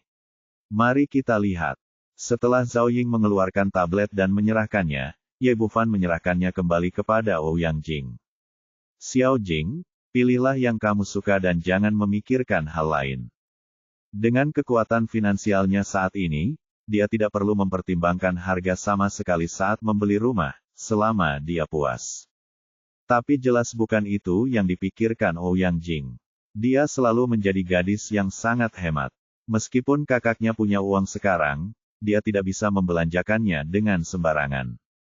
Jadi ketika dia memilih rumah, dia selalu melihat harganya terlebih dahulu, dan tidak melihat yang di atas 1 juta. Setelah memilih beberapa saat, dia tiba-tiba mengeluarkan suara dan berkata kepada Zhao Ying, kakak, apakah harga rumahmu salah? Bab 518 Ouyang Jing yang berani. Apa yang dia lihat sekarang adalah villa 3 lantai dengan lokasi yang bagus dan sangat dekat dengan Universitas Jiangbei. Rumahnya terlihat sangat baru, pasti baru dibangun belum lama ini, dan bagian dalamnya didekorasi lengkap dengan semua peralatannya. Jadi Anda bisa pindah hanya dengan tas. Yang penting rumah ini murah sekali, harganya hanya 800.000 saja. Anda harus tahu bahwa ini adalah sebuah villa. Sebagai perbandingan, Harganya 10 kali lipat lebih rendah dari harga pasar. Zhao Ying melihat sekilas ke tablet dan berkata, "Adik, harga rumah ini benar, tapi tidak cocok untukmu. Lihat yang lain." Ouyang Jing berkata dengan heran, "Tidak salah, ini sangat murah. Lalu mengapa ini tidak cocok untuk saya?" Zhao Ying melihat sekeliling dan berbisik kepada beberapa orang, "Ini adalah rumah berhantu, sangat jahat. Selusin orang telah meninggal sejak dibangun." Setelah mendengar apa yang dia katakan, Zhang Qian katanya dengan wajah serius, "Apakah ini rumah hantu yang sempat viral beberapa waktu lalu?" "Ya, kok bisa dijual semurah itu? Menurut harga pasaran normal, villa ini harganya minimal 20 juta. Zhao Yinghe berbisik. Siapapun yang berurusan dengan real estate sekarang tahu tentang rumah berhantu ini. Rumah itu memiliki 7 pemilik berbeda, tetapi masing-masing memiliki akhir yang buruk. Ada yang bunuh diri dengan melompat dari gedung, ada yang mengalami kecelakaan mobil, dan ada pula yang bangkrut. Singkatnya, masing-masing dari mereka memiliki akhir yang buruk. Mereka semua sengsara. Pemilik terakhir rakus akan harga murah dan menghabiskan 3 juta untuk membeli rumah ini beberapa hari yang lalu dan masih terbaring di rumah sakit. Sejak itu, tidak ada yang berani membelinya. Beberapa orang yang rakus akan harga murah ingin membelinya, namun setelah mengetahui detailnya, mereka segera mengembalikannya terburu-buru mencari uang dan tidak punya pilihan selain menurunkan harga rumah lagi, dan akhirnya turun menjadi 800.000. Namun semakin lama semakin banyak orang yang berani membelinya. Menasihatimu untuk tidak membeli rumah ini. Murah adalah hal yang baik, tetapi nyawamu sendiri tetap penting. Sungguh, ini sangat menakutkan. Zhang Qian menepuk dada menara, dengan ekspresi ketakutan yang masih ada. Tetapi pada saat ini, Ouyang Qian tertawa terbahak-bahak, "Kalian benar-benar menarik. Sekarang zaman apa, dan kalian masih percaya pada hal-hal ajaib ini?" Zhao Ying berkata dengan cemas, "Adik, jangan lakukan itu. Jika kamu tidak percaya, hal ini bukan lelucon, itu mungkin benar-benar membunuh seseorang. Tapi aku hanya tidak percaya." Ouyang Jing adalah seorang materialis dan tidak percaya pada hal-hal ini sama sekali.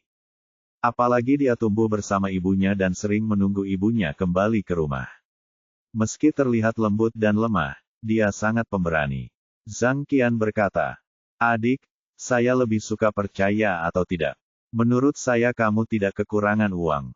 Kamu harus melihat rumah lain. Tidak perlu mengambil risiko ini." Xiao Jing, ada banyak sekali rumah, tidak perlu membeli yang ini. Dari lubuk hatinya, dia tidak peduli apakah rumah itu rumah berhantu atau bukan, dia bisa dengan mudah membersihkannya. Tapi dia peduli dengan perasaan Ouyang Jing. Meskipun saudara perempuannya lebih berani dari yang lain, dia tetaplah seorang gadis, dan dia takut dia akan takut tinggal di sini sendirian di masa depan. Tidak ada risiko sama sekali. Apa yang terjadi sebelumnya pasti kebetulan. Bagaimana bisa ada hubungannya dengan rumah itu?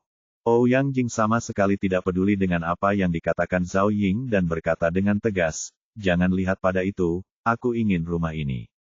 Walaupun aku tahu kalau adikku kaya sekarang, dia tetap ingin menabung sedikit. Bodoh sekali jika dia tidak membeli rumah semurah itu. Yang paling penting adalah dia merasa di dalam hatinya bahwa apa yang dikatakan Zhao Ying adalah omong kosong dan kebohongan total." Zhao Ying berkata, "Adik perempuan, saya pikir Anda harus memikirkannya lagi. Rumah ini benar-benar tidak cocok." Zhang Qian berkata kepada Ye Bufan, "Tuan Ye, mengapa Anda tidak menasihati adik perempuan? Rumah ini terdengar sangat bagus-bagus. Agak menakutkan." Ye Bufan berkata, "Xiao Jing, bagaimana kalau kita ganti ke yang lain? Kamu benar-benar tidak perlu khawatir tentang uang. Aku ingin rumah ini, bukan hanya karena murah, tapi lihat lokasinya dan seberapa dekat adalah untuk sekolah kita. Dekorasi untungnya, saya membelinya hari ini dan dapat tinggal di dalamnya malam ini, yang menyelamatkan saya dari banyak masalah. Bukannya, Anda tidak tahu bahwa saya telah berani sejak saya masih kecil, aku akan memberitahu saudara perempuan di asrama ketika kamu kembali. Aku akan tinggal di sini bersama, rumahnya cukup besar." Petik 2. Ouyang Jing mencoba yang terbaik untuk membujuk Ye Bufan, berharap dia akan menyetujui pilihannya. Baiklah kalau begitu, selama kamu menyukainya. Ye Bufan tidak mempedulikan hal lain, selama Ouyang Jing tidak takut pada dirinya sendiri. Dia kembali ke Zhao Ying dan berkata, kami menginginkan rumah ini. Zhao Ying menggelengkan kepalanya tanpa daya, tetapi jika seseorang ingin membelinya, dia harus menjualnya. Tuan Ye, adik perempuan, bagaimana kalau saya mengajak Anda melihat rumahnya sekarang? Tidak, saya baru saja melihat fotonya. Rumah ini sangat bagus. Tidak perlu melihatnya lagi. Dalam suasana hati yang sangat cemas. Saya khawatir rumah murah seperti itu akan dibeli oleh orang lain. Selain itu, dengan harga serendah itu, meskipun ada sedikit kekurangan kecil, tidak masalah. Ye Bufan berkata, baiklah, tolong hubungi pemiliknya sekarang, dan kami akan segera membayarnya. Harga rumah sudah turun sampai titik ini, jadi tidak perlu bicara lagi, cukup bayar langsung. Zhao Ying berkata, jika Anda yakin ingin membeli rumah ini, bayar saja saya langsung, dan kemudian saya dapat mengajak Anda berdua untuk menjalani prosedur transfer. Maju, Zhao Ying bertanya. Ying berkata, pemiliknya masih tinggal di rumah sakit. Dia tidak ingin berurusan dengan rumah seperti ini lagi, jadi dia mempercayakan saya wewenang penuh untuk bertindak sebagai agen. Selama seseorang membelinya, dia bisa menjualnya. Oke, ini lebih nyaman. Ye Bufan dengan senang hati menyelamatkan banyak masalah dan membayar 800.000 yuan langsung ke Zhao Ying, dan kemudian pergi ke Aula Real Estate bersama dia untuk menjalani prosedur transfer. Zhang Qian menyerahkan bisnisnya di toko kepada pelayannya dan berlari bersamanya. Dengan pesanan sebanyak ini, penjualan hari ini tidak perlu dikhawatirkan. Bulan ini pun sudah cukup. Dan dia mengambil amplop merah sebesar milik Ye Bufan, dan dia dipenuhi dengan rasa terima kasih, jadi dia datang untuk melihat apakah ada yang bisa dia lakukan untuk membantu. Dengan Zhao Ying, seorang ahli, prosedurnya diselesaikan dengan sangat cepat. 2 jam kemudian, Ouyang Jing mendapatkan sertifikat real estate pertamanya. Awalnya, dia ingin menyerahkan rumah itu atas nama kakaknya, tapi Ye Bufan menolak tanpa ragu dan langsung menggunakan kartu identitasnya untuk mengajukan sertifikat real estate. Setelah semuanya selesai, Zhao Ying membawa mereka ke lokasi rumahnya. Ini adalah bangunan villa 3 lantai bergaya Eropa, terlihat 80% baru. Meski luasnya tidak terlalu luas, namun luasnya masih 300 meter persegi. Membuka pintunya, Anda akan melihat dekorasi di dalamnya juga sangat bagus, dan semua peralatan serta fasilitas lainnya tersedia. Tampaknya pemilik sebelumnya sangat takut mendapat kesialan, jadi dia menyimpan semuanya di sini. Kini rumah ini hanya perlu dibersihkan sederhana dan bisa langsung dipindahkan. Ouyang Jing melihat sekeliling ke atas dan ke bawah, dan berkata dengan penuh semangat, saudaraku, rumah ini sangat bagus, aku sangat menyukainya. Ye Bufan berkata, selama kamu menyukainya. Zhok Chen, setelah itu, jangkauan pemindaian kesadaran spiritual meningkat menjadi sekitar 30 meter. Saat ini, saya telah memindai seluruh villa, dan semuanya jelas bagi saya. Memang ada yang salah di sini, tapi itu bukan masalah besar bagi saya. Tidak banyak yang bisa dilakukan di depan Ouyang Jing dan yang lainnya, jadi dia hanya bisa menunggu sampai malam tenang untuk menghilangkan masalah di sini. Bab 519, buat dia bau. Tentu saja, kata Ouyang Jing bersemangat. Kondisi keuangan keluarga mereka kurang baik sejak kecil, apalagi setelah mereka diusir dari rumah lamanya. Mereka bertiga, ibu dan anak, tinggal di sebuah rumah kecil. Impian terbesar mereka adalah suatu saat memiliki rumah besar sendiri, dan sekarang mimpi itu menjadi kenyataan. Dia meraih tangan Ye Bufan dan berkata, saudaraku, ayo bersihkan kamar sekarang dan tinggal di sini malam ini. Oke, selama kamu bahagia. Melihat adiknya bahagia, Ye Bufan sendiri sangat bahagia. Jadi beberapa orang mulai membersihkan kamar. Zhang Qian dan Zhao Ying sedikit gugup saat pertama kali masuk. Tapi kemudian aku perlahan rileks, dan karena sekarang sudah siang hari, aku tidak setakut sebelumnya, jadi aku mulai membersihkan kamar bersama. Saat pekerjaan hampir selesai, seluruh villa dibersihkan menjelang matahari terbenam. Ye Bufan berkata kepada beberapa orang, terima kasih atas kerja keras Anda, saya akan mengajak Anda makan malam yang besar. Ouyang Jing berkata, saya tahu ada restoran Sichuan di dekat sini. Meskipun tidak besar, rasanya sangat enak. Zhang Qianhe, Zhao Ying dan Ye Bufan rukun, jadi mereka tidak sopan. Mereka berempat meninggalkan villa bersama dan pergi ke restoran Sichuan tidak jauh dari gerbang sekolah. Pada saat yang sama, di restoran Tianbao, beberapa pelayan berkumpul dengan ekspresi aneh dan saling berbisik. Menurutmu apa yang terjadi di kamar pribadi No. 3. Sepertinya ada sesuatu yang aneh di sana. Petik 2. Ya, aku juga mendengarnya, dan sepertinya ada suara seperti itu yang keluar. Sangat peduli. Bukankah manajer mengatakan bahwa para tamu ada di sana? Kita perlu membicarakan hal-hal penting, dan kita sama sekali tidak boleh mengganggu mereka. Menurutku itu hal yang tidak tahu malu. Orang kaya benar-benar mesum, bukankah kita keluar dan memesan kamar? Petik 2. Yang paling penting adalah kedua pria itu. Itu membuatku mual hanya memikirkannya. Lupakan saja, jangan bicarakan itu. Lagi pula, manajer memberi kita amplop merah besar, jadi kita tidak perlu khawatir tentang hal-hal itu. 10.000 yuan Ye Bufan benar-benar berhasil.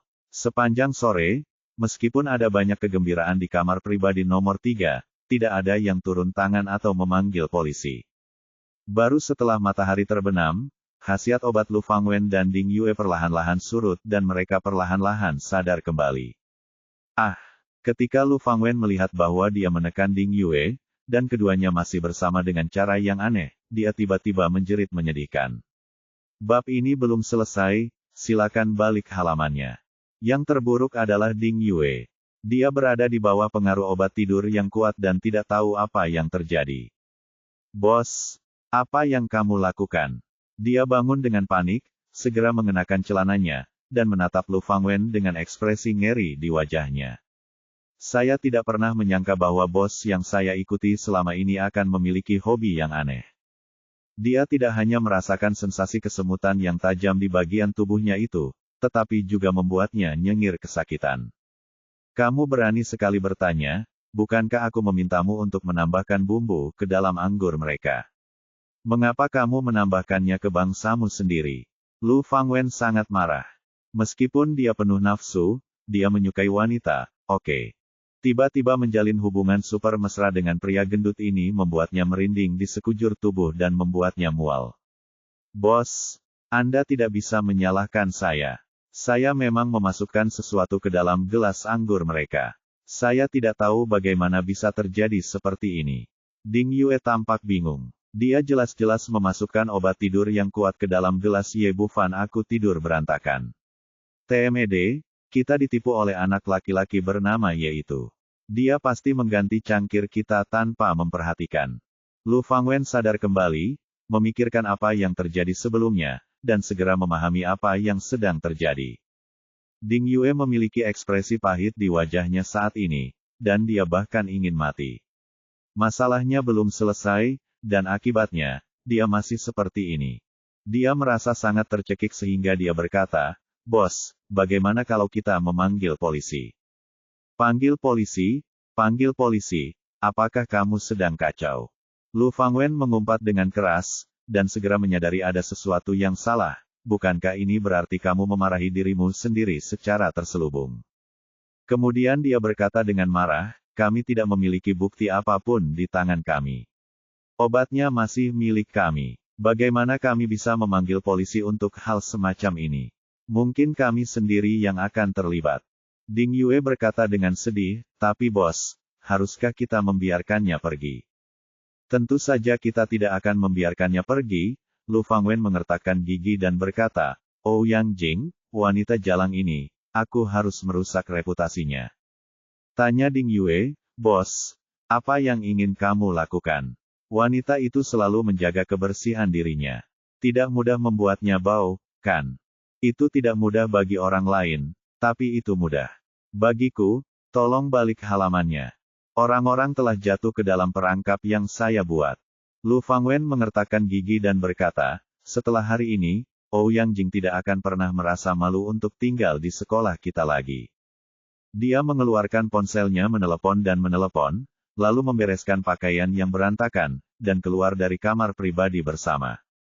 Hanya saja setelah pertarungan tadi, dia dan Ding Yue berjalan dengan aneh, menarik perhatian banyak orang. Terutama para pramusaji yang menjaga pintu sambil memandangi punggung kedua orang itu sambil berbisik. Tentu saja Lu Fangwen tahu apa yang mereka bicarakan, dan dia tidak bisa menahan diri untuk tidak mengertakkan gigi karena kebencian, tapi sekarang dia tidak punya pilihan selain melampiaskannya pada Ouyang Jing terlebih dahulu. Di restoran Sichuan, Ye Bufan dan yang lainnya makan dengan sangat gembira. Seperti yang dikatakan Ouyang Jing, meskipun toko di sini tidak besar, makanan Sichuan rasanya sangat otentik. Selama makan, Zhang Qian terus menatap Ye Bufan. Dia penuh rasa ingin tahu tentang pemuda di depannya. Dia jelas memiliki kekayaan ratusan juta, tetapi dia mengenakan pakaian biasa, dan perkataan serta perbuatannya tidak memiliki kesan keren seperti seorang pemuda. Jika saya tidak melihat masalah besar, saya tidak akan percaya bahwa ini adalah orang kaya. Dia bertanya, Tuan Ye, apa pekerjaan Anda? Saya seorang praktisi pengobatan Tiongkok. Ye Bufan berbicara dengan sangat singkat. Zhang Qian sangat pintar dan melihat apa yang dia pikirkan. Setiap orang memiliki rahasianya sendiri, jadi dia tidak bertanya lagi. Setelah makan malam, Ouyang Jing berkata, saudaraku, bantu aku mengambil barang-barang dari asrama sekarang. Aku ingin pindah ke rumah baru malam ini. Ye Bufan mengangguk, dan Zhang Qian berkata, ayo pergi bersamamu juga, semakin banyak orang ada, semakin cepat. Zhao Ying juga berkata, iya, akan lebih nyaman bila ada lebih banyak orang. Yang terbaik adalah memindahkan mereka semua sekaligus. Ouyang Jing berkata, terima kasih dua saudara perempuan. Atas pembelanjaannya suatu sore bersama. Hubungan antara beberapa gadis menjadi lebih dekat. Jaraknya sangat dekat dengan sekolah, jadi mereka langsung berjalan kembali. Tapi begitu dia sampai di bawah dari asrama Ouyang Jing, dia mendengar ledakan teriakan datang dari sana. Seorang wanita parubaya dengan wajah besar berdiri di bawah, berteriak dengan suara patah-patah, di mana wanita jalang kecil itu, Ouyang Jing, cepat keluar, jangan berpikir kamu bisa bersembunyi di dalam gedung saja. Aku harus menyelesaikan rekening dengannya hari ini. Ada juga seorang pria parubaya dengan rosacea berdiri di sampingnya, dan dia akan membantu saya dari waktu ke waktu. Bab 520, mendiskreditkan. Di bawah teriakan mereka, ratusan orang berkumpul di lantai bawah asrama untuk menyaksikan kegembiraan. Kakak Ma, kenapa dia ada di sini? Ouyang Jing tampak kaget saat melihat pasangan parubaya itu. Ye Bufan bertanya, Xiao Jing, apakah kamu kenal dua orang ini? Ya, nama wanita itu Ma Caifeng, dan nama pria itu adalah Niu Zanshan. Musim panas ini kami akan mengajar di rumah mereka dan memberikan pelajaran kepada anak-anaknya. Ouyang Jing berkata dengan ekspresi bingung di wajahnya, Kakak Ma dan Kakak Niu adalah orang-orang yang sangat baik. Kemarin ketika mereka membayar, mereka memintaku untuk mengajari anak-anak mereka selama liburan musim dingin. Mengapa tiba-tiba menjadi seperti ini? Petik 2. Pada saat ini, Ma Caifeng di antara kerumunan terus mengutuk, Ouyang Jing, kamu orang yang tidak tahu malu, cepat keluar. Petik 2. Aku sangat baik padamu, memberimu 2 kali lipat gaji lesmu, tapi kamu berani mencuri kalung berlianku saat kamu pergi. Ketika Ouyang Jing mendengar topi sebesar itu dilemparkan ke arahnya, ekspresi Ouyang Jing tiba-tiba berubah. Saudaraku, dia berbicara omong kosong, aku tidak mencuri apapun darinya sama sekali. Ye, Bufan mengerutkan kening, sudah merasakan ada sesuatu yang salah. Tidak, bukankah ini kata-kata kasar berdarah? Saya perlu menjelaskan padanya. Kata Ouyang Jing, berpisah dari kerumunan dan berjalan masuk, dan berkata kepada Ma Caifeng, Saudari Ma, apa yang kamu bicarakan? Kapan aku mencuri kalung berlianmu? Mata Ma Caifeng tiba-tiba berbinar ketika dia melihat Ouyang Jing. Kamu sangat tidak tahu malu, kamu berani kembali. Aku akan merobek mulutmu hari ini. Wanita itu segera bergegas mendekat dengan gigi terbuka dan cakarnya terulur untuk mencakar wajahnya dengan ganas. Ouyang Jing benar-benar terkejut. Dia tidak menyangka bahwa Ma Caifeng, yang biasanya menyenangkan dan ceria, tiba-tiba berubah menjadi seorang yang cerewet dan bahkan menyerang dirinya sendiri. Konyol berdiri di sana, dia lupa menghindar. Melihat wajah cantiknya hendak ditangkap, orang-orang yang menonton berteriak dengan ekspresi garang di wajahnya. Tidak menunjukkan niat untuk berhenti. Sebuah tangan besar dan meraih pergelangan tangannya dengan keras. Ye Bufan lah yang melakukan gerakan itu. Bagaimana bisa ada orang yang melukai adiknya bersamanya? Ma Caifeng merasa pergelangan tangannya terjepit rasa sakit yang menusuk datang, dan dia langsung berteriak, "Siapa kamu? Biarkan aku pergi dengan cepat." Ye Bufan menjentikkan pergelangan tangannya dan melemparkan Ma Caifeng sejauh 3 atau 4 meter, lalu duduk di tanah. "Kamu bajingan, beraninya kamu memukulku. Aku akan melawanmu." Untuk sesaat, gambaran Ma Caifeng tentang seekor tikus terungkap. Dia bangkit dari tanah dan bergegas menuju Ye Bufan dengan seluruh gigi dan cakarnya, tetapi ditendang ke tanah. "Niu Zanshan, apakah kamu bodoh? Saya tidak melihat ibu saya dipukuli." Ma Caifeng duduk di tanah dan berteriak kepada pria di sebelahnya. Niu Zanshan sadar dan melemparkan tinjunya ke arah Ye Bufan, yang juga ditendang ke tanah. Melihat dia bertemu dengan orang yang kejam, Ma Caifeng berteriak, "Nak, siapa kamu? Apa hubungannya denganmu?" Ye Bufan berkata, "Saya saudara laki-laki Ouyang Jing. Jika ada yang berani menyentuh saudara perempuan saya lagi, saya akan langsung membunuhmu."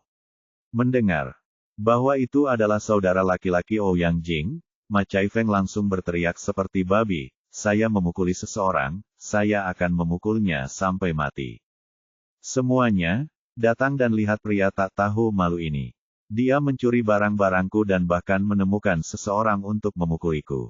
Ekspresi Ye Bufan berubah dingin, "Jika kamu berani berbicara omong kosong lagi, percaya atau tidak, aku akan merobek mulutmu." Ma Caifeng yang selalu galak, gemetar ketakutan saat melihat tatapan dingin pemuda itu, dan ketakutan yang tidak masuk akal muncul dari lubuk hatinya. Namun kemudian dia melihat kerumunan berkumpul di sekelilingnya, dan dia langsung merasa percaya diri. Di depan banyak orang, pihak lain tidak akan pernah berani melakukan apapun padanya. "Beraninya kamu, kakakmu mencuri barang-barangku, dan kamu masih berani memukulku. Apakah ada hal lain yang bisa kamu lakukan?" Ma Caifeng mulai bermain trik dan berguling-guling lagi sambil berteriak di tanah. Ouyang Jing menghentikan Ye Bufan, yang hendak marah, dan melangkah maju dan berkata, "Saudari Ma, tolong jelaskan dengan jelas. Kapan aku mencuri kalung berlianmu? Sejak aku memintamu menjadi tutor di rumahku, ya berlian kalung itu hilang. Siapa lagi yang mencurinya jika bukan Anda?" Ma Caifeng berteriak kepada orang-orang di sekitarnya, "Kalian semua mahasiswa, tolong beri komentar. Wanita ini pergi untuk mengajari anak saya dan memberitahu saya bahwa kondisinya di rumah tidak bagus. Kami terlihat menyedihkan dan memberinya harga 2 kali lipat, 100 yuan untuk 1 pelajaran. Tapi kami tidak menyangka bahwa dia adalah serigala yang menyimpan dendam dan bahkan mencuri kalung berlian saya setelah liburan."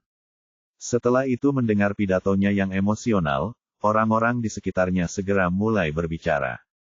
"Ya Tuhan, 100 yuan per kelas memang 2 kali lipat harganya. Kubilang Ouyang Jing mencuri kalung berliannya, kenapa aku tidak terlihat seperti itu? Dia adalah dewi murni di hatiku. Siapa tahu, mungkin dia hanya wanita jalang teratai." Hal yang paling tidak terduga akhir-akhir ini adalah hati orang-orang. Perekonomian kota Jiangbei relatif terbelakang. Tidak dapat dibandingkan. Ketika mahasiswa dari Universitas Jiangbei pergi menjadi tutor selama liburan, biasanya biayanya 50 yuan per kelas, 100 yuan sudah pasti harga yang mahal. Justru karena itu, setelah Ma Caifeng selesai berbicara, dia langsung menimbulkan reaksi besar di antara orang-orang di sekitarnya. Ouyang Jing tersipu karena marah dan berteriak, "Saudari Ma, tolong jangan memfitnah saya. Mengapa kamu mengatakan saya mencuri kalung berlianmu?" Ma Caifeng berteriak, "Kamu mencurinya. Tidak ada orang lain yang pergi ke sana kecuali kamu. Setelah kami lewat rumah kita, kalungku hilang setelah kamu pergi. Bukankah kamu sendiri yang mencurinya?" Ye Bufan melangkah maju dan berkata, "Jika kamu mengatakan bahwa adikku mencuri barang-barangmu, kamu harus memberikan bukti, jika tidak kamulah yang mencurinya, orang yang mencurinya. Fitnah. Bukti. Bukti apa lagi yang ada? Kalian berdua orang malang adalah buktinya. Hanya karena kalian miskin maka kalian mencuri barang-barangku. Ma Chai Feng berteriak, aku memberimu begitu banyak biaya les, kamu benar-benar mencuri kalung berlianku, hati nuranimu dimakan anjing. Aku membeli kalung berlian itu seharga 20.000 yuan, tolong segera kembalikan padaku. Apakah itu asli atau palsu? Benar-benar mencuri kalungnya. Petik 2. Tapi dia tidak punya bukti, jadi dia tidak bisa begitu saja mengatakan bahwa dia adalah seorang pencuri. Sulit untuk mengatakannya. Lihat dia menangis dengan sedih, mungkin benar aku kehilangan kalungku kalung. Kamu, mendengar bisikan di sekelilingnya dan merasakan tatapan curiga semua orang, Ouyang Jing hampir menjadi gila. Meski kondisi rumah kurang baik, namun kedua kakak beradik ini sejak kecil sudah bersih dan mandiri. Mereka tidak pernah mengambil jarum atau benang apapun dari orang lain, apalagi mencuri kalung berlian. Jika masalah ini tidak terungkap, bagaimana dia akan menghadapi teman-teman sekelasnya di sekolah? Ye Bufan mengerutkan kening, dia sudah bisa melihat bahwa kedua orang ini ada di sini hanya untuk membuang air kotor.